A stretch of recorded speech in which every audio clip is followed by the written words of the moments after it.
رحت للستة؟ ايوه. اخترت ايه؟ اخترت الاسود عشان مش عايزين الدستور اللي اترجع ده، عايزين واحد جديد. علي اخترت ايه؟ الاسود طبعا، الاخضر. ليه؟ ليه؟ انا بطلق انا مليت معرض، ما هو مش فاهم حاجه. طب استنى، طب مين اللي خلاك اخترت؟ مين اللي خلاك اخترت؟ نفسية لقيتها خضرة كده ما. جميل جدا. رحت الحنفي؟ انا ما رحتش. ليه؟ انا راجل ورايا بنين، ورايا مسؤوليات، كوستوم مبارك على كوستوم السلطه على كوستوم الانتخابات. يعني اتعلق الكلام ده برضه، ده الكلام اتحط. اخترت؟ لا لسه رايح دلوقتي. هتختار ايه؟ طبعا لا. ليه لا؟ لا عشان استحاله الحزب الوطني الاخواني يتجمعوا على حاجه واحده.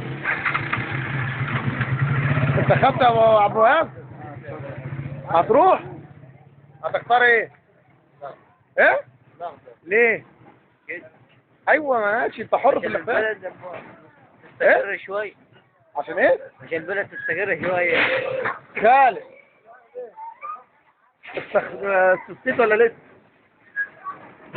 انت رايح عامل ايه الاول؟ ايه؟ انا قاعد لي ليه الاول؟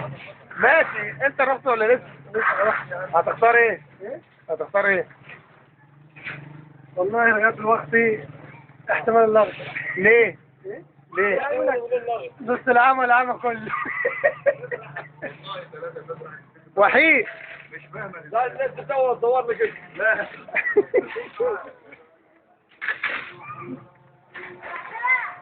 وحيد.